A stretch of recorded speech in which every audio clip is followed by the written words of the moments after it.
venimos al otro día bien contentos, ¿verdad? No porque sea domingo venimos a la iglesia a alabar a nuestro Dios, pero hay veces que cuando no dormimos nos despertamos todas enojadas, todas malhumoradas, y la verdad, yo quiero compartirles que para mí mucho tiempo, yo así dormía mal porque yo tiendo a ser muy preocupona, y la verdad,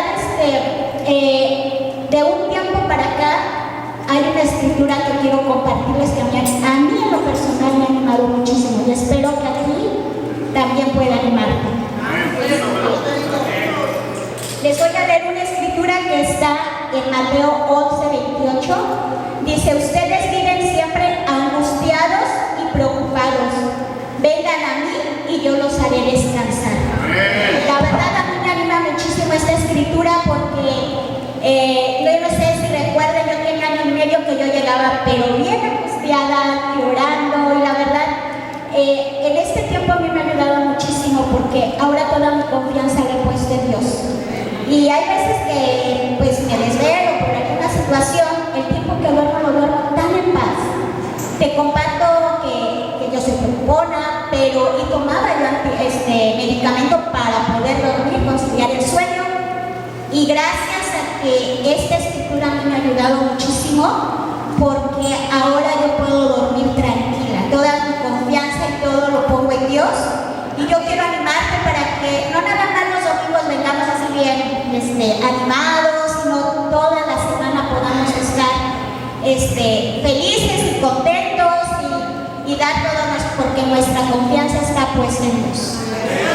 Quiero animarnos y bienvenida, es la más cordial bienvenida a la Iglesia de Cristo. Y ¿me pueden acompañar en una oración, por favor? Mi Dios y mi Padre, Señor, te doy tantas gracias, Dios, por estar aquí con nosotros el día de hoy. Te pido que tú te quedes con nosotros, que tú bendigas este tiempo que es especial para ti, Señor. Que te quedes con los maestros, con las personas que van a participar aquí hablándonos de tu palabra. Que pueda llegar a nuestro corazón para poder nosotros hacer hacedores de ellos, Señor. Que lo que hoy aprendamos podamos ponerlo, salir de aquí y ponerlo en práctica, Dios. Muchísimas gracias por tu gran amor, gracias porque estás aquí con nosotros, Señor, porque esta es tu iglesia, Señor. No es mi iglesia, no es la iglesia de cada uno de nosotros, es tuya, Señor. Muchas gracias, mi Señor y Dios, por estar aquí con nosotros, amarnos, Dios. Es en el nombre de tu Hijo Cristo Jesús en que te oro y te pido todo esto. Amén.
un momento muy especial, ¿verdad?, para nosotros los discípulos,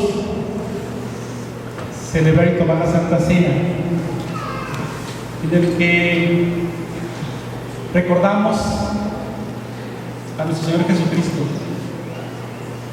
recordamos su muerte, recordamos su sacrificio, recordamos su resurrección.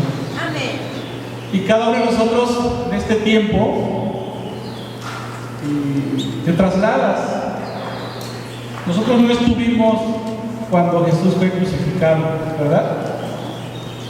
Pero a través de su palabra podemos saber y conocer, a través de los evangelios, principalmente todo lo que pasó en el momento de la crucifixión, en los momentos previos a la crucifixión, y aún cuando resucitó, y aún cuando se fue al cielo al lado de su Padre. Todo eso lo sabemos a través de las Sagradas Escrituras, hermanos. Y eso que Él hizo por nosotros nos rescató, ¿verdad? Nos rescató de una vida sin sentido, dice la palabra, ¿verdad? Dice, ¿saben ustedes andaban lejos, estábamos perdidos, ¿verdad? Quizás avanzábamos a lugares donde pensábamos que ahí íbamos a estar bien, pero después de muchos intentos nos dimos cuenta que a veces nada más dábamos vueltas en el mismo lugar. Hasta que conocimos de la palabra de Dios, conocimos su sacrificio de Jesús para darnos esta vida nueva, una vida llena de esperanza, ¿verdad? Y ahora es diferente. El levantarnos cada día, yo no sé cómo sea tú levantarte cada día. Vero nos decía, ¿cómo duermes, no? Decía Vero, ¿no? ¿Descansas o no descansas? Yo te pregunto, ¿cómo es tu despertar cada día? Si te levantas con la alegría y gozo de saber que eres un hijo de Jesús, un hijo de Dios, un hermano de Jesús. Te levantas con esa alegría de saber que eres salvo, que Él ya murió por ti, y que gracias a eso ya estamos aquí reunidos. Si no, estoy seguro que no nos hubiéramos conocido, ¿verdad? Cada quien andaría por sus andares en algún lugar, perdido quizás. Y qué horrible es sin esperanza. Pero esto lo hacemos cada domingo, lo recordamos a Jesús por lo que Él hizo por nosotros. Pero recordamos que no fue fácil para Jesús. Yo antes de conocer de la palabra, yo pensé que había sido fácil, porque pensaba que era el Hijo de Dios. Y como era el Hijo de Dios, a Él no le había dolido nada. Dije, era el Hijo de Dios, o sea, Dios le dio el poder para soportar todos los golpes y no le iba a doler, ¿no? Pero cuando lees las Escrituras sabes que sí sangró, que sí le dolió. Cargar el madero fue algo muy difícil. Que lo ayudaron incluso, ¿verdad? Ayudaron a Jesús a cargar el madero. Y que cada vez que los clavos penetraban sus partes de su cuerpo para crucificarlo, dolía. Yo leo una escritura que está en Lucas 23:33, que dice así: cuando llegaron al sitio llamado La Calavera, crucificaron a Jesús y a los dos criminales, uno a su derecha y otro a su izquierda. Jesús dijo: Padre, perdónalos porque no saben lo que hacen. Y los soldados echaron suertes para repartirse entre sí la ropa de Jesús. Este pasaje, hermanos, es cuando ya estaban crucificando a Jesús.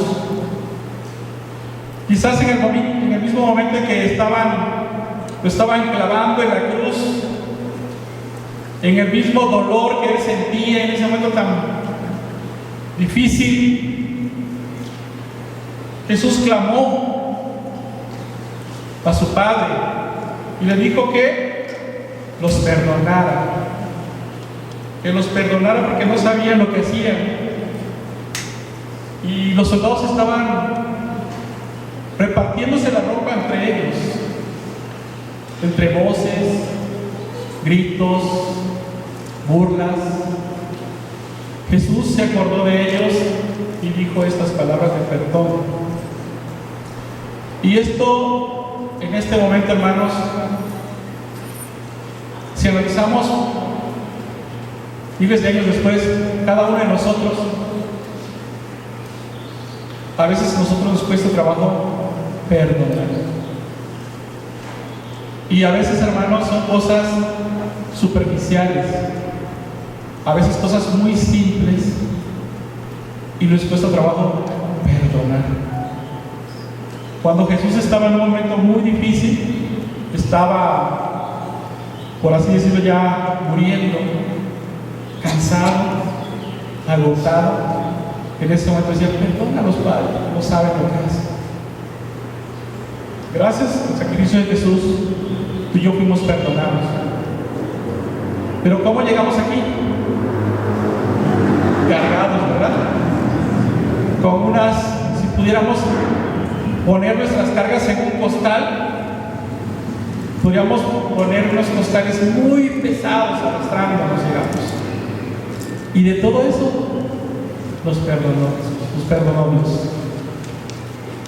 Pero ¿por qué a nosotros nos cuesta trabajo perdonar? Y en muchos casos, hermanos, a veces esperan hasta el último momento de sus vidas, en el último instante de sus vidas, para llamar a algunas personas para pedirles perdón. Cuando es ahora y en este momento. ¿Por qué? Porque te liberas de esa carga. Al final, los que traemos cargando todavía algo son cargas que no te liberan y no te hacen disfrutar del cristianismo en su máximo nivel. Y somos llamados a recordar a Jesús, a tomar la Santa Cena, pero también llamados al arrepentimiento y al cambio verdadero. Lo que funciona, hermanos, lo que es real y verdadero, es lo que es real y verdadero. No es únicamente una apariencia. Una apariencia, pues cualquiera podemos ser, ¿verdad?, muy aparente. Pero el cambio verdadero es lo que pide Dios de nosotros, que vivamos un cristianismo verdadero. Que voy a tomar la Santa Cena, ¿sí?, porque estoy arrepentido de todo, y porque voy a pedir perdón y voy a cambiar mi vida para siempre. No lo dejes para mañana, es el ahora. Cada uno de nosotros reflexiona, hermanos, cómo estamos en ese punto, en cada uno de nosotros, en nuestras vidas en este momento, y tomemos acciones que nos sigan transformando y que nos sigan cambiando. ¿Amén? ¿Amén, hermanos? Bueno, reflexiona todo esto que te compartí antes de tomar la Santa Cena. Acompáñame en una oración. Padre que estás en el cielo, Señor, qué alegría estar con mis hermanos y poder compartir ese mensaje, Señor, de la Santa Cena, que recordamos tu muerte, Señor, recordamos tu sacrificio, recordamos tu resurrección, recordamos que estuviste aquí con nosotros, que nos rescataste una vida sin sentido, y gracias a eso tenemos una vida nueva, una vida llena de esperanza. Padre, te pido, te ruego y te suplico que bendigas este pan que representa tu cuerpo dado en sacrificio, este jugo que representa tu sangre derramada. Bendícelos, mi Señor. Te damos gracias, Padre bendito, y es en el nombre de tu Hijo amado Jesucristo que te ruego y suplico todo esto. Amén.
Buenos días, hermanos. Hermanos, pues tengo hoy la gran oportunidad y al mismo tiempo la gran responsabilidad de transmitir el mensaje.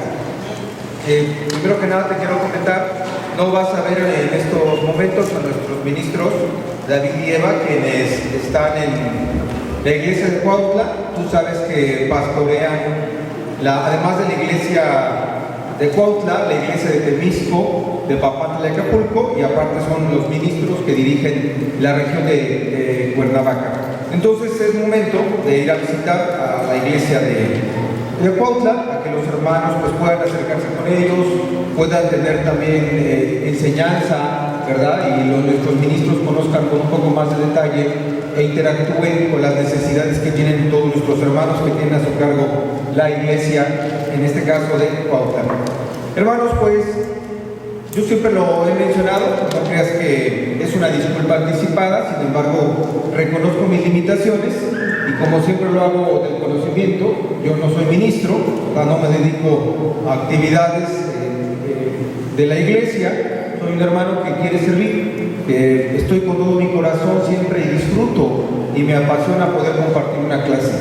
Algún día serviré a la iglesia, como te he comentado, mi sueño de jubilación no es irme a actividades sin hacer nada. Mi sueño es poder dedicarme a hacer alguna actividad de la iglesia y ser un ministro no pagado, un ministro que no represente una carga a la iglesia y pueda servir. La responsabilidad que tenemos, hermanos, recuerda que estamos estudiando el libro 12 hombres comunes y corrientes. Les mandé a varios de ustedes la clase que vamos a ver el día de hoy para si ustedes no alcanzan a ver bien la pantalla, algunas letras son muy pequeñas, o bien no te trajiste tus anteojos, ¿verdad? No te cuesta trabajo, puedes verlo en tu dispositivo para que en su momento lo tengas allí. Si no tienes servicio de internet, puedes entra al wifi, vas a encontrar una red de internet que se llama Víctor Miranda, oprímela, te va a poner una clave que vas a ponerle 1, 2, 3, 4, 5, 6, 7 al 8 y puedes tener servicio de internet para que descargues la clase. No es para que veas redes sociales, no al menos en este momento, ¿verdad?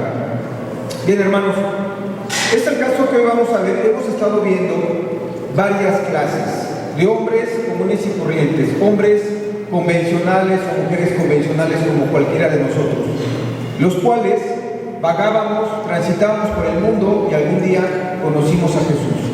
Bueno, así como nosotros, los primeros discípulos también tuvieron un encuentro con Jesús y personas convencionales fueron transformadas y estos 12 hombres, a través de la enseñanza de Jesús, transformaron, y no solamente transformaron, sino también el libro dice trastornaron al mundo, ¿verdad? Lo trastornaron, lo cambiaron, lo modificaron.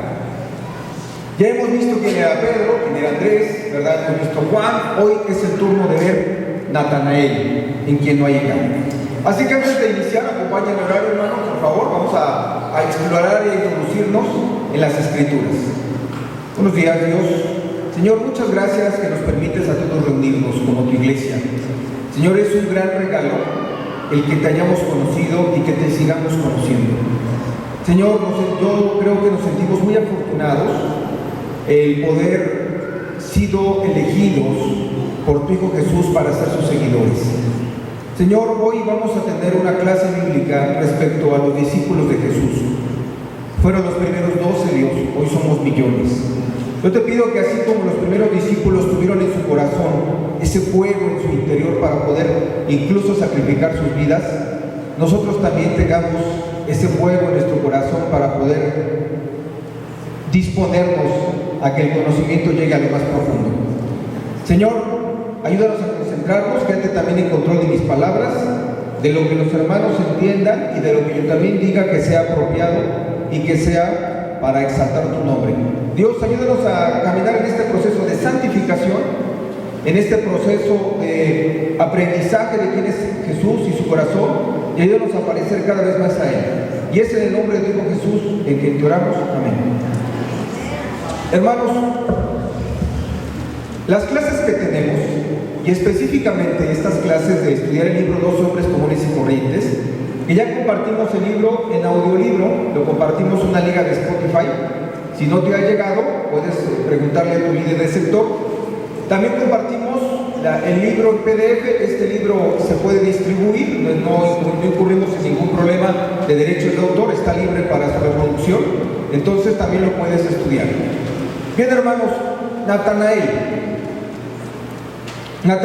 fue uno de los 12 discípulos de Jesús, y vamos a recordar en este momento quiénes son los discípulos de Jesús. Bueno, recuerda que fueron 12 discípulos de Jesús, 12 hombres a los que Jesús llamó, y los tenemos aquí numerados: Pedro, Simón Pedro, también conocido como Cefas; Santiago; Jacob, el mayor, hijo de Zebedeo, hermano de Juan, es conocido como el mayor, Santiago el mayor, recuerda que hay 2 Santiagos; Andrés, hermano de Pedro y también pescador, fue uno de los primeros en seguir a Jesús; Juan, el llamado discípulo amado o el discípulo del amor; Felipe, originario de Bethsaida, el mismo pueblo de Pedro y Andrés, y recuerda que Felipe fue el que llamó a Natanael. Ahorita lo vamos a seguir viendo. A Natanael también se le conoce como Bartolomé, por Bartomai, ahorita lo vamos a revisar, a menudo identificado con Natanael mencionado en el Evangelio de Juan. Mateo, cobrador de impuestos antes de seguir a Jesús, alguien que se le considera un traidor, deberá de venir en la siguiente clase cuando veamos el siguiente capítulo del libro. Tomás, Dídimo, también conocido como el incrédulo, en el que tocó las llagas de Jesús, ¿te acuerdas? Y cuando las tocó fue cuando se acuñó esa famosa frase de la Biblia de Señor mío y Dios mío. Santiago, el menor, hijo de Alfeo, llamado el menor, como te comentaba. Judas Tadeo, Lebeo Tadeo, también conocido como Judas, hijo de Santiago, no confundir con el Iscariote; y Simón el Celote, y bueno, a veces llamado Simón de Cananita o el Celote; y Judas el traidor, que está hasta abajo, Judas Iscariotes, conocido por haber traicionado a Jesús, ¿no? Tenemos básicamente, hermano, entonces, por aquí a Bartolomé o Natanael. Estamos estudiando la conversión de cada uno de ellos en sus diferentes contextos. Ahora, antes de entrar a las diapositivas o a los apuntes que traemos, quiero que tu mente se sumerja al tiempo donde Jesús encontró a los discípulos. Es decir, hace más de 2000 años, en Medio Oriente, donde Jesús empezó su ministerio. ¿Cómo vivían ellos en ese momento? ¿Cómo era la vida de los israelitas? ¿Cómo te la imaginas? Era una vida muy parecida a lo que hoy podríamos denominar una vida muy agrícola, ¿no? Un lugar donde seguramente, bueno, no seguramente, así era el estilo de vida. El día empezaba con la salida del sol y el día terminaba con el ocaso, con el anochecer. Recuerdas también que caminaban grandes distancias. La forma en cómo se transportaban las personas era caminando grandes distancias. Por lo tanto, y también había algunos animales de carga, muchas veces era el camello o los burros, o algunos otros animales, también el ganado se ocupaba para transportar la carga. No había la tecnología que hoy tenemos, no había los medios de comunicación, no había los medios de producción que hoy tenemos. Seguramente su alimentación era más basada en cereales, en lo que iban cultivando de día con día, y quizá en sus propias carcasas, las pocas hortalizas que podían tener. Y también, en el caso del agua, era un agua que tenían que sacarla del pozo y no tenía una purificación. De hecho, el fruto de la vid se utilizaba, el vino, se utilizaba para purificar el agua. Más adelante, espero tener la oportunidad de compartir un poco más, de acordarnos de ese contexto. Recuerda también que existía la costumbre de lavarse los pies, ¿te acuerdas? ¿Por qué existía esa costumbre de lavarse los pies? La gente caminaba kilómetros, seguramente era raro el que se encontraba en sobrepeso. Hoy muchos de nosotros podemos estar en esa condición. Y eran raras las enfermedades cardiovasculares, porque su tipo de alimentación no era primeramente que nada procesada, y aparte su manera de caminar y su estilo de vida era por mucho más de ejercicio físico. Como te decía, no había coches, no había modos de transporte más que caminar, así que su caminar diario, muchos de ellos, era de kilómetros. También el ambiente que imperaba en el Medio Oriente hace 2000 siglos, hace más de 2000 años, perdón, todos esperaban, el pueblo judío se encontraba en represión social. ¿Quién era el represor en este entonces? El pueblo o el Imperio Romano. El Imperio Romano había cautivado y había conquistado todas las zonas de Medio Oriente con su poder y su ejército. Dominaban de alguna manera toda la zona de Medio Oriente. Y había un gobierno de alguna manera dividido en diferentes secciones donde el emperador iba nombrando gobernantes. Y entonces el pueblo judío se sentía definitivamente oprimido. Y en ese contexto histórico, el pueblo judío era un pueblo generalmente preparado. ¿Por qué? La tradición judía, lo que nos enseña la historia, es que había una enseñanza de padres a hijos. Es decir, era parte de la cultura del día con día de las familias, donde los padres enseñaban a sus hijos, a partir de la tradición oral, las escrituras y el libro de Moisés, la Torá y los profetas. No había la reproducción de un libro como hoy tenemos en imprenta o en grandes masas o impresoras que hoy tenemos en nuestra casa y rápidamente podemos imprimir cualquier texto. No teníamos acceso a esa manera de distribuir de alguna manera la palabra, la Biblia, lo que se le conoce como la Torá, los profetas o algunos otros libros que encontramos en el Antiguo Testamento. No había esa forma, que si había un compromiso cultural de los padres con los hijos y los conocimientos se iban transmitiendo unos a otros. Es una gran enseñanza histórica, porque eso nos haría ver hoy a los padres nuestra gran responsabilidad que tenemos para poder transmitir a nuestros hijos no solamente la Biblia, sino también lo que ha significado para nosotros la conversión y haber encontrado a Jesús. Hace unos días platicaba con mi hijo Víctor Gabriel y le comentaba qué había significado para mí el conocer a Jesús, la transformación que mi corazón había sufrido y que después de haber pasado ciertos estudios mi vida verdaderamente había sido diferente. Ahora bien, hermano, en ese contexto, el pueblo oprimido y el pueblo también preparado, el pueblo judío, era un pueblo preparado, aspiraba y anhelaba la llegada del Mesías. Es decir, en la cultura popular existía, por conocimiento y tradición, que iba a llegar el Mesías. Y entonces el corazón de muchos judíos estaba listo para que el Mesías llegara, para que llegara un Salvador. Hoy, definitivamente, los mexicanos, en la época en que nos encontramos, no tenemos ese contexto de opresión como lo tenía el pueblo judío. Por eso quizá no podemos comprender históricamente lo que para los judíos significaba encontrar el Mesías. Y es en ese sentido donde Jesús decide Dios que Jesús debe de nacer hace más de 2000 años.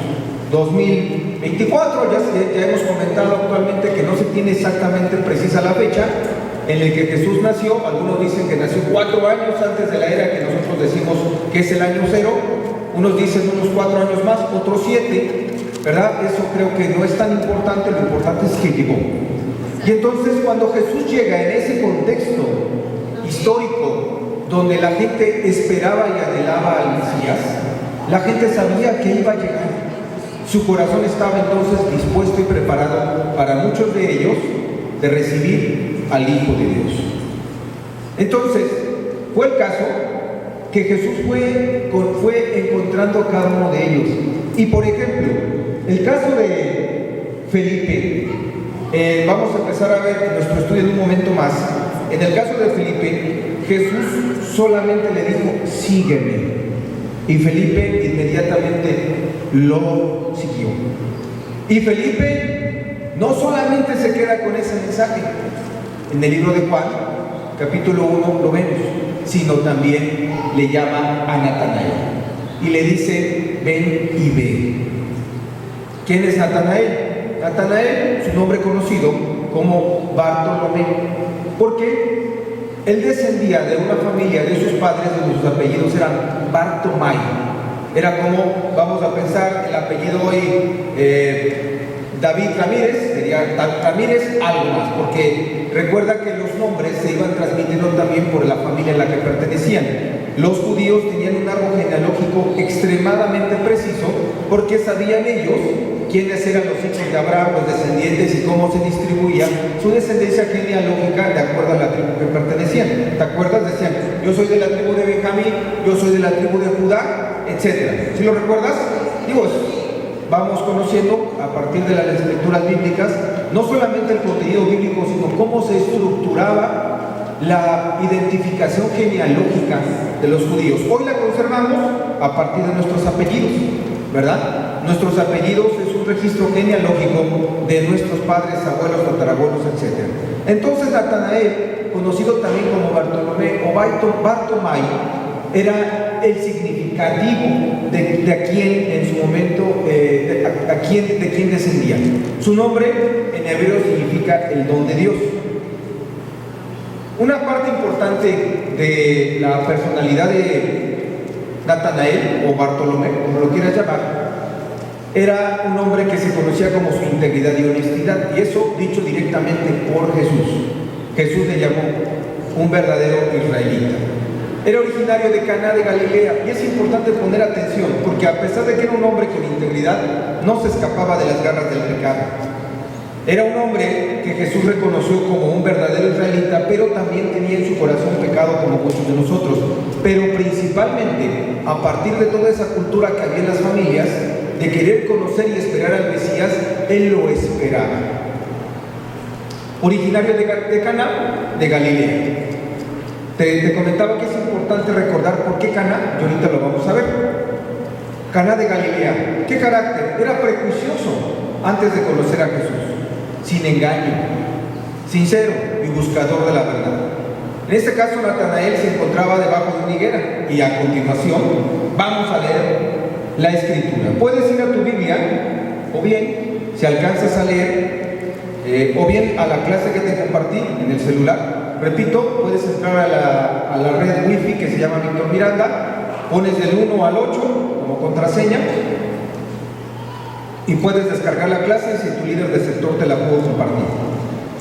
Vámonos al libro de Juan, si quieres también verlo en tu dispositivo o verlo en tu Biblia impresa o verlo aquí si lo alcanzas a leer. Juan 45 al 51. Recuerda que yo primero te comenté que Jesús tuvo un encuentro con Felipe y le dijo, sígueme. ¿Qué hizo Felipe? Lo siguió. Pero Felipe no solamente se quedó con eso. Felipe le impactó tanto seguramente el conocer a Jesús que fue a buscar a Natanael. Y en el versículo 45 leemos, Felipe buscó a Natanael y le dijo, hemos encontrado a Jesús de Nazaret, el hijo de José, aquel de quien escribió Moisés en la ley y de quien escribieron los profetas. Fíjate aquí, lo que vas a encontrar en color azul son las intervenciones de Andrés. Lo que vas a encontrar en color amarillo son las intervenciones de Natanael. Y lo que está en color verde es lo que habla Jesús. Entonces, del verso 45 al 51 intervienen tres personas: Andrés, Felipe, Natanael y Jesús. Felipe le dice a Natanael, hemos encontrado a Jesús de Nazaret, de quien escribió Moisés en la ley y los profetas. ¿Qué te quiere decir esto primero? Bueno, que Felipe sabía muy bien quién era a quien esperaban. Y como te decía, toda esta introducción que te di del ambiente cultural en el que se encontraban, es porque ya esperaban ellos, a partir del conocimiento que tenían de las escrituras y la tradición, que iba a venir un Mesías. Esto nos dice entonces que entre más estudiemos nuestras escrituras, más vamos a poder encontrar el mensaje de Dios. Si nosotros no leemos las escrituras en nuestra semana y solamente venimos al domingo, y la única vez en la semana que leemos las escrituras es a partir de la clase bíblica, nos vamos a quedar con un conocimiento muy limitado. ¿Qué sucedió aquí? Felipe conocía las escrituras y Felipe en su corazón había la gran esperanza de encontrar al Mesías, y cuando lo conoció y le llamó, fue muy fácil que él se encontrara con Jesús y lo siguiera. Te decía, no se quedó allí. Era tanta su emoción, era tanto su deseo, que fue y invitó a Natanael. Natanael era origen, ¿de dónde te dije? De Cana. ¿Estamos de acuerdo? Lo leímos en la diapositiva pasada. Y pregunta, fíjate, la primera intervención aquí de Natanael. De Nazaret, respondió Natanael, ¿acaso de allí puede salir algo bueno? Fíjate que Nazaret y Caná eran dos ciudades muy pobres. De hecho, se considera que Caná era una ciudad más pobre que Nazaret. Nazaret se encontraba más en la ruta de los caminos que en las diferentes rutas del comercio de ese momento o del transporte de personas en las diferentes rutas del Medio Oriente. Y Caná no se encontraba en una ruta de paso, por lo tanto seguramente había más comercio, había más personas pasando por Nazaret. Pero a Natanael no le importaba eso. Para él Natanael, aunque su ciudad era no tan importante o menos importante que Nazaret, porque las dos se consideraban ciudades pequeñas, menospreció que pudiera haber salido alguien de Nazaret. De Nazaret respondió Natanael: ¿acaso de allí puede salir algo bueno? En su corazón entonces había cierto prejuicio, porque ni siquiera había tenido el encuentro con Jesús y ya estaba cuestionando que fuera de Nazaret. Es decir, ¿cuál es el municipio más pobre de México? Según las últimas estadísticas que han salido. Si no me equivoco, antes era Metlatóno, el municipio más pobre de México. Y dime algún municipio que te venga en la mente que sea muy pobre o sea muy rural. ¿Alguno? ¿Chalco? Bueno, vamos a pensar en Chalco. Vamos a poner, con todo respeto, no quiero que se malinterprete, a Iztapalapa y a Ecatepec, ¿no? Son dos lugares donde se considera que hay delincuencia, donde se considera que hay muchas necesidades, baja educación, nivel de pobreza en algunos momentos extrema. Entonces, te imaginas diciendo a alguien de Ecatepec o de Chalco, ¿qué puede salir bueno de Iztapalapa? ¿Verdad? O alguien de Iztapalapa diciendo que puede salir bueno de Ecatepec y Chalco. Eso es el homónimo de lo que pudo haber expresado Natanael. ¿Por qué? Porque Caná era una ciudad, un poblado que realmente era pobre, al igual que Nazaret. Entonces eso significaba que en su corazón, más que cuestionarse lo que el profeta Miqueas había dicho, era que había prejuicio que si no se hubiera encontrado con Jesús, le hubiera dejado fuera de los apóstoles que en su momento hubieran conocido a Jesús. Por eso es bien importante nosotros, si vamos a ver el tema del prejuicio, como uno de los aspectos que debemos tratar en nuestro corazón, como lo hizo Jesús con Natanael. Pero ¿qué hizo en este caso Felipe? No se quedó quieto, no se dio por vencido y le dijo esas palabras que quedan para reflexionarles: ven a ver, o ven y ve. Es decir, Felipe le dijo: ven y convéncete, ven y convéncete. Para aquellos que están estudiando la Biblia y que han venido a muchas reuniones, yo los animo a que se convenzan y que vean qué significa el estudiar la Biblia, el encuentro y la transformación con Jesús. Es, desde mi punto de vista, yo le decía a mi esposa, gran parte de la conversación que ella y yo tenemos en casa, una parte importante es sobre temas bíblicos o sobre experiencias que hemos tenido con Cristo. Yo le decía a mi esposa: estoy convencido, lo puedo asegurar, que toda aquella persona que tiene un encuentro con Cristo tiene una expectativa importante de cambiar su vida, definitivamente. Y si alguien no le ha impactado y no ha cambiado su vida, debe de reflexionar internamente si está en su corazón. Viéndote, te estás distrayendo, ¿verdad? Entras al celular y entras a una red social, o te estás durmiendo por el calor que hace. Hermano, yo te invito a que hagas ese esfuerzo, ¿no?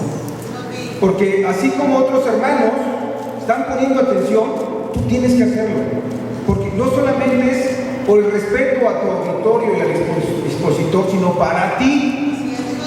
Nosotros, personalmente, yo no gano nada con venir aquí a predicar. Quizá el gusto y el honor que Dios me da de compartir una clase, pero lo que más se gana es el aprendizaje bíblico y conocer quién es ese Dios verdadero al cual hoy nosotros deseamos servir.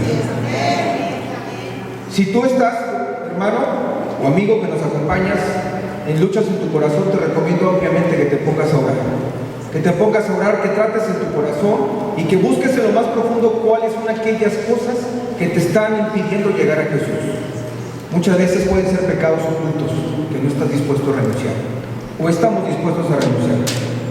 Continuamos leyendo, capítulo 47. Cuando Jesús vio a Natanael que se acercaba, comentó: fíjate, Jesús, aquí tienen a un verdadero israelita en quien no hay falsedad. Algunas otras versiones dicen en quien no hay engaño. Yo te pregunto, si Jesús hoy te viera, podría decir, aquí está Roberto. No sé si alguien de aquí se llama Roberto. ¿Es un verdadero cristiano? Podríamos decir, ¿qué sentiríamos si Jesús nos dice, Arnulfo? Espero que nadie aquí se llame Arnulfo. ¿Alguien de aquí se llama Arnulfo? Aquí tienen un verdadero cristiano. Imagínate que Jesús dijera eso de alguno de nosotros. Nos haría sentir quizá llenos de tanta emoción que el mismo Hijo de Dios o Dios hecho hombre dijera eso de nosotros. Bueno, Jesús dijo eso de Natanael. Quiere decir que aunque había pecado en su corazón de prejuicio, también Jesús destacó otras cosas importantes que había en la personalidad y en el carácter de Natanael, como era que no había falsedad o no había engaño.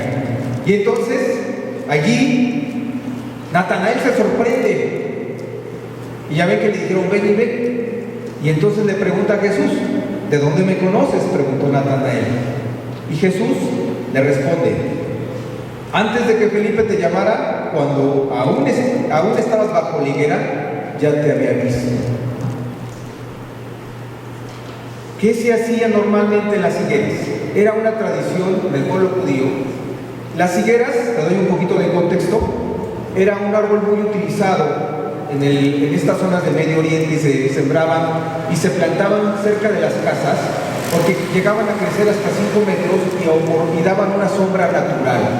Entonces, en Medio Oriente, en la época en la que Jesús estaba iniciando su ministerio, seguramente en ese tránsito de décadas, la gente plantaba las higueras como árboles de sombra, pero también no estaba necesariamente dentro de sus casas, porque las casas de ese entonces eran habitaciones muy básicas, donde se encontraba en el mismo lugar la cama, donde comían, donde dormían, donde hacían de comer, y se cree, según los historiadores, que al preparar la comida dentro de estos lugares se llenaba de mucho hollín, o de mucho humo, o de mucho calor. Entonces, muchas de las actividades fuera de la casa se encontraban junto a las higueras que se plantaban cerca de las casas. Entonces, en estos momentos, las higueras eran ocupadas preponderantemente para orar. Entonces, aunque la Biblia no lo dice, la tradición nos enseña que muchos de los judíos oraban y pasaban su tiempo de reflexión debajo de las higueras. Estaban pasando su tiempo con Dios, no como nosotros, a lo mejor en la recámara o en alguna habitación de nuestra casa o en algún otro lugar, sino debajo de las higueras. Entonces quiere decir que cuando Jesús vio a Natanael, seguramente lo vio orando y lo vio debajo de una higuera. Antes, por eso nos dice en el 48, ¿de dónde me conoces? Jesús respondió, antes de que Felipe te llamara, cuando aún estabas bajo la higuera, ya te había visto. Y entonces Natanael se da cuenta que seguramente aún no estaba presente Jesús, y entonces Jesús ya lo había visto. Esto nos enseña una de las características de Jesús, que es la omnisciencia. ¿Sí me explico? Jesús tiene varias, Dios, Jesús o Jesús hecho hombre, tiene dentro de sus características no solamente es la omnipotencia, todo lo puede, la omnisciencia. ¿Qué es la omnisciencia? ¿Quién me ayuda? Está en todos lados. Todo lo sabe, todo lo entiende, todo lo puede estar, está en todos lados, es la omnipresencia. La omnisciencia, que todo lo siente, todo lo ve. Es omnisciente, omnipresente, omnipotente, ¿no? Entonces, entendió Natanael que Jesús, en su omnisciencia, estando solo orando, Jesús ya lo había visto. ¿Por qué? Porque seguramente Jesús estaba orando al Padre, y ahí entendemos que Jesús y Dios son uno mismo, y Jesús lo vio. Y eso le impactó inmediatamente a Natanael. Unas cuantas palabras le impactaron, y Natanael respondió, Rabí, tú eres el Hijo de Dios, tú eres el Rey de Israel, declaró Natanael. Sus prejuicios se vinieron abajo. Pero como yo te decía, ¿no? Hay un conocimiento previo de Natanael, el conocimiento de lo que históricamente nos enseña la Biblia y también la tradición judía, que los padres a los hijos iban transmitiendo los conocimientos de Moisés y los profetas. Jesús le dijo, ¿lo crees? Porque te dije que te vi cuando estabas debajo de la higuera. Vas a ver aún cosas más grandes que estas. Y añadió con firmeza: les aseguro que ustedes verán abrir el cielo y a los ángeles de Dios subir y bajar sobre el Hijo del Hombre. Aquí Jesús estaba refiriendo, ¿no?, a lo que en el libro de Génesis Jacob le fue revelado, que iba a haber una escalera, iban a ir, ver y bajar los ángeles de Dios. Y aquí, ¿qué podemos ver? Que Jesús representa una escalera, una conexión entre la tierra y el cielo. Ahí Natanael fue transformado de ser un hombre prejuicioso, un hombre que se cuestionaba que cómo de Nazaret podía hacer algo bueno. Se encontró con Jesús y su conocimiento previo y su disposición de corazón le ayudó a encontrarlo. ¿Qué podemos aquí destacar? Hace mucho calor, ¿verdad?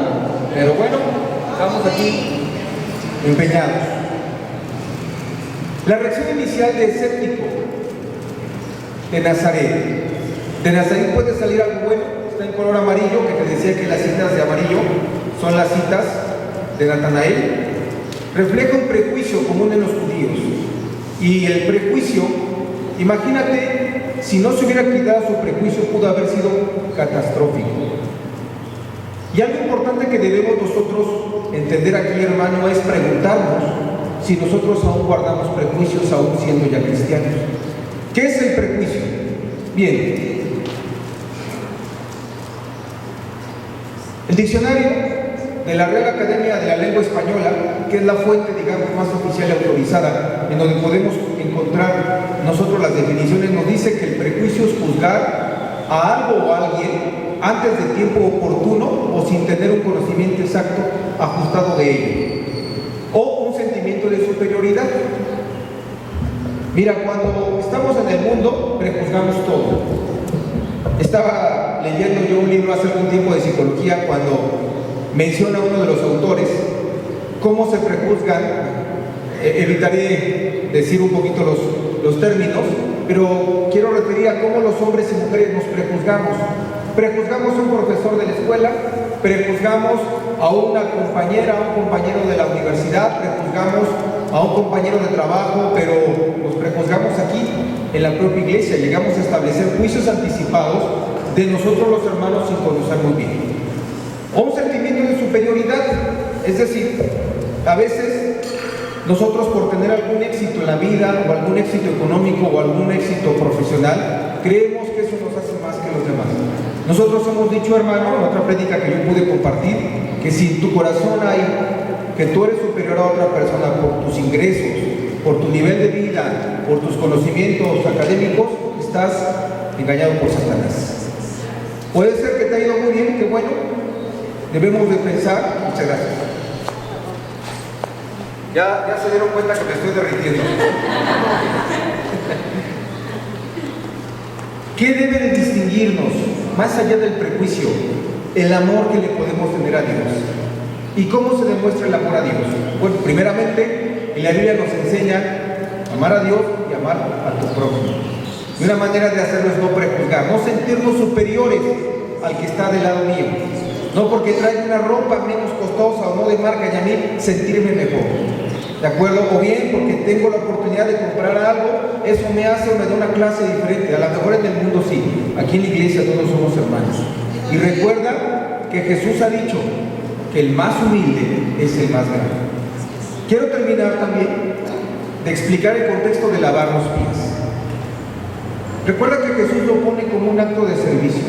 ¿Y por qué se lavaban los pies? Bueno, en el Oriente Medio, el tipo de vida en la que llevaban, decía, caminaban muchos kilómetros, pero no había mesas como las que nosotros tenemos. Había sillas, tampoco había sillas como la que nosotros tenemos. Mucha de la comida se servía en tapetes, se servía en algún otro utensilio parecido a una tabla que se colocaba en el piso y ahí se servían los alimentos. La gente, por lo tanto, comía sentada en el piso. Y la forma en la cual comían, tenían que doblar sus rodillas y una parte de los pies quedaba junto a ti. Es decir, comían en las mesas y el pie de tu compañero, tus pies quedaban junto a ti y así sucesivamente. Tus pies quedaban junto a ellos. Entonces era costumbre lavarse los pies porque llegaban llenos de polvo, ¿no? Y entonces se ensuciaban.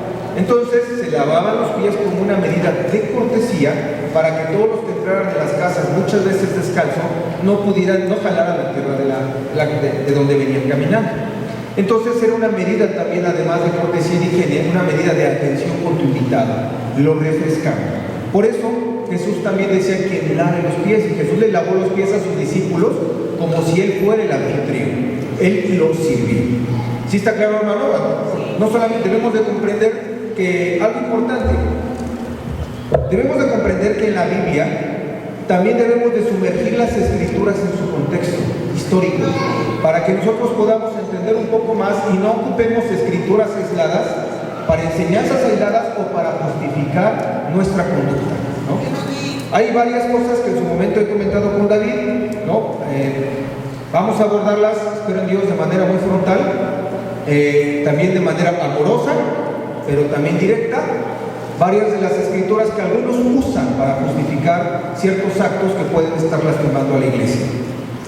Entonces, hermano, volviendo a la clase, quitemos de nuestro corazón los prejuicios contra la iglesia, quitemos de nuestro corazón los prejuicios contra tu hermano y condúcete con sencillez. También quiero decir que a lo mejor no siempre andamos sonriendo, ¿verdad? Porque el carácter de algunos de nosotros es más serio que otro. Algunos otros son más carismáticos y se les da más el carácter de reír, de ser amables. Algunos otros somos un poco más serios, pero eso no quiere decir que no seamos amables o que no seamos atentos. Algunos de nosotros parecemos incluso enojados, no lo estamos, a veces así es nuestra cara, pero nuestro carácter o nuestra conducta debe ser conducido por ser amables. Te comentaba hace un momento, ¿por qué Natanael en un encuentro tan breve con Jesús fue transformado? Porque conocía las escrituras, porque estaba en la higuera, porque fue en ese momento, vemos, si Jesús es omnisciente y lo vio orando, lo vio en la higuera, asumimos que estaba orando y le estaba orando a Dios. En ese contexto, Jesús resalta sus atributos y era un verdadero israelita, es decir, era un conocedor de las escrituras, pero también seguramente en su conducta personal podía dar buen testimonio de obediencia a Dios. Estudiaba y meditaba Moisés y los profetas. Su conocimiento de la escritura le permitió reconocer a Jesús como el Mesías. Hemos hallado, en Juan 1:45 le dice, hemos hallado a aquel de quien escribió Moisés en la ley, así como los profetas, a Jesús, el hijo de José de Nazaret. Si me vas siguiendo, ya sea en la pantalla o en tu teléfono móvil, te das cuenta que es súper importante entonces que nosotros debemos de conocer las escrituras con mayor detalle. Para eso, hermano, nosotros siempre insistimos que hace falta que tú te acerques a la Biblia. La Biblia es un libro disponible para todos. Hay cosas más difíciles y más sencillas. Hay cosas, personalmente te lo digo con apertura, que se me dificultan mucho. A mí se me ha dificultado mucho tiempo la lectura de los profetas. Acabo de terminar el libro de Isaías. Verdaderamente lo terminé a veces un poco triste porque, al igual que otras ocasiones, hay cosas que se me dificultan y yo le decía a Dios, se me dificultan, Dios, ayúdame a entender un poco más, a pesar de que yo he leído un montón de veces. Y empecé a leer el libro de Jeremías. El día de hoy estudié Jeremías 6 y 7 y parece que fue como un golpe de respuesta a la oración que yo tuve con Dios. Y una de las cosas que me sacudió en el libro de Jeremías, hoy, de Jeremías 6, decía que el pueblo judío o el pueblo de Israel tenía oídos incircuncisos. Y eso me sacudió, porque dije, ¿qué tanto tengo yo? Y te pido que te preguntes eso también. Tenemos oídos incircuncisos. Los oídos incircuncisos, bajo la interpretación o lo que se refería el profeta Jeremías en el capítulo 6, era que no estábamos dispuestos a oír, o si oíamos no cambiábamos. Entonces, las clases que da Norberto, que da Alberto, que da David, que da el hermano que predica la Santa Cena o el que se levanta, ¿qué tanto de nuestros oídos son incircuncisos? ¿Verdad? Es importante cuestionarnos eso, porque si tenemos oídos incircuncisos no vamos a conocer a Jesús, no vamos a poder ser transformados. Y si tenemos oídos incircuncisos, hermano, estás perdiendo, amigo, tu tiempo. Y lo peor es que, deja tú que que pierdas tu tiempo, no vas a tener esa conversión, ese gozo. Y después de esta vida, que a solo Dios determina dónde iremos, pero por lo que dice la Biblia no estaremos con Dios. Entonces yo te invito aquí, hermano, que le estudies tus escrituras y que si no las entiendes, perseveres en ello. Y que te inscribas a algún curso bíblico, preponderantemente aquí con nuestra iglesia, que tenemos el proyecto Esdras, que es en donde varios maestros de la iglesia dan clases que nos pueden enseñar de manera muy profunda a interpretar las escrituras. Jesús mencionando: he aquí un verdadero israelita en quien no hay engaño. Era honesto, transparente y sin duplicidad de carácter. Es decir, no solamente como hoy, es decir, que no hoy solamente vienes a tus reuniones y saliendo de tus reuniones en tu casa vas y te comportas como no conocieras a Jesús. O vas al trabajo y le entras al cotorreo con tus cuates, ¿no?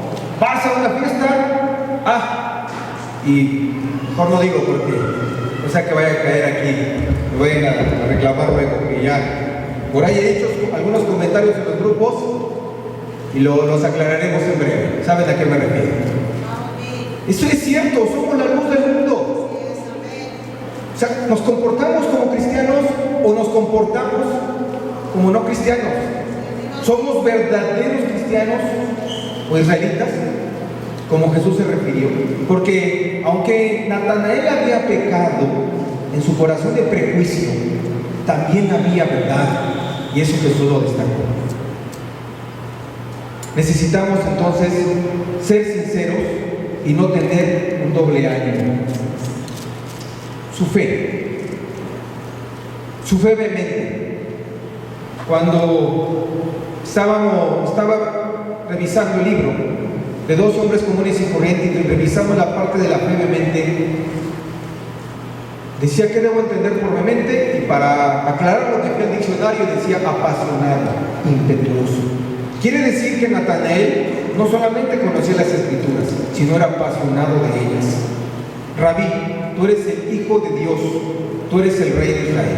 Es decir, Natanael sabía muy bien, Natanael conocía que Jesús, por medio de los profetas, porque las conocía, era el Rey de Israel. Lo reconoció e inmediatamente su corazón se conectó con Jesús y lo reconoció como el Rey de Israel.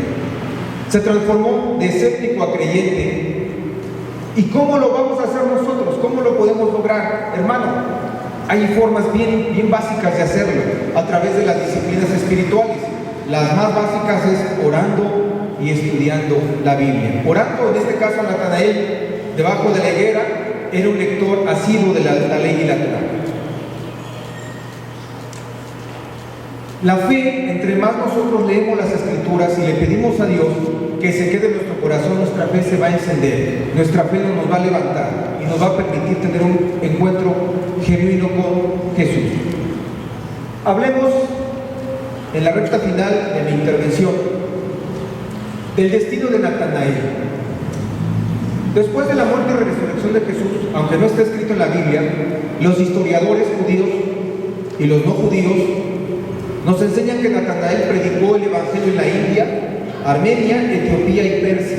Hay registros históricos que Natanael se transportó a estos lugares de Medio Oriente y se salió no solamente de la zona, digamos, de confort o de la zona donde más se movía el mensaje de la resurrección y de Jesús, sino se transportó a la India, Armenia, Etiopía y Persia.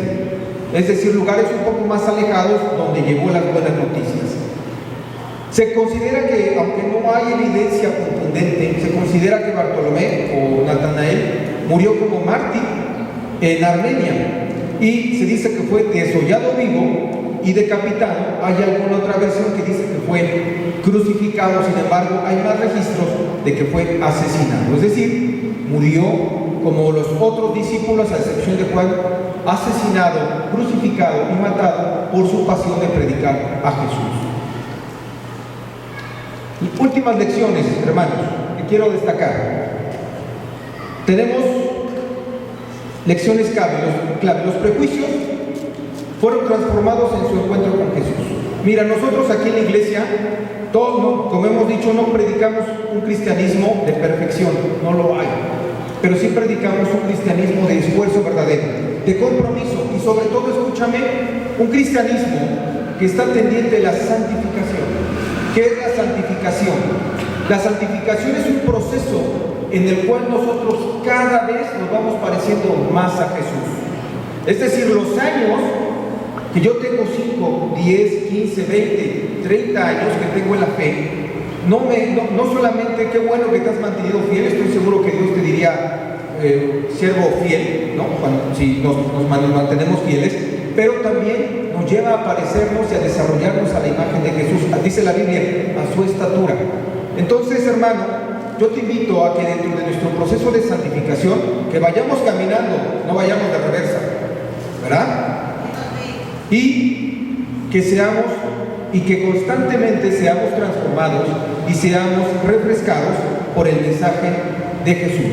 Quítate los prejuicios, hermano, también empezando por mí, voy a tratar de quitarme mis prejuicios con los hermanos de la iglesia, pero también algo importante, quítate los prejuicios contigo mismo, que no te permiten avanzar. Esos prejuicios que a veces nos tiene engañado Satanás y que nos hace creer que no somos capaces de hacer muchas cosas. Es importante saber que tenemos dentro de nosotros ¿a quién? Al Espíritu Santo. Y si creemos con toda fe que tenemos al Espíritu Santo, no hay necesidad de volver a las cadenas del pecado. Dios te dio libertad, no la desperdicies volviendo otra vez o justificando cosas que no se deben justificar. Eres libre, no vuelvas a la esclavitud. Eres libre. La muerte de Jesús, lo que nos comparte Norberto, es un mensaje, dijo, de esperanza. Nos da libertad para no permanecer al pecado. Claro que es difícil, porque la carne, tenemos una naturaleza pecadora, nos gusta pecar. Y la carne quiere pecar, ¿cierto o no? Pero si nosotros desistimos, no pecamos, a ese proceso Pablo le llama la buena batalla. Que tu buena batalla entonces sea también quitando los prejuicios de ti mismo y te permita avanzar en tu fe y en el desarrollo, en tu conocimiento con Dios y también en tu vida en todas las áreas. Busca la verdad mediante el estudio y la oración sincero, también mediante la alabanza, por supuesto. La alabanza, no te esperes a alabar aquí, solamente puedes alabar en tu casa, puedes alabar en tu coche, puedes alabar a Dios en cualquier momento. Busca una vida de integridad y una transformación personal, que ese encuentro con Jesús no solamente te transforme a ti. Conclusión, Natanael es un hombre sin engaño, y a pesar de que había en su corazón prejuicio, fue transformado por Jesús. Su vida nos anima a ser honestos, buscar la verdad, permitir que Jesús nos transforme. ¿Cómo podemos aplicar estas lecciones de Natanael a nuestra vida? Definitivamente examinándonos a nosotros mismos, haciendo una reflexión interna para ver quiénes somos y ver si nuestros actos a la luz de las Escrituras y de nuestra propia conciencia están bien. Como ejercicio final, hermano, última lámina, te voy a pedir lo siguiente. Terminando la reunión, ya que terminemos después de los anuncios, vamos a tratar de juntarnos en sector o charla. Eso lo va a determinar tu líder de sector. Tú determínalo, porque lo importante es que cada uno de nosotros participemos en este ejercicio que te quiero pedir. Cada participante compartirá qué prejuicios existían en su corazón sobre el cristianismo. Es decir, a mí me compartieron de la Biblia mucho antes de la última ocasión que yo decidí estudiar la Biblia. Me venían compartiendo la Biblia, la primera vez que me compartieron la Biblia tenía yo 20 años. Mis prejuicios fueron los que no me hicieron conocer a Jesús. ¿Qué prejuicios deben ser superados por ti para mejorar tu relación con Jesús? Entonces yo te pido, después de hacer tus actividades, porque sé que muchos hermanos tienen que hacer varias actividades, algunos venden, en tu reunión de sector, en tu reunión de charla, por favor, sea ágil, júntate por favor, haz un breve ejercicio que dure unos cuantos minutos y comparte por favor cuáles son esos prejuicios que ya superaste y los que tienes que superar. Muchas gracias, hermano. Eso es todo y les agradezco mucho su atención. Que tengan buen día.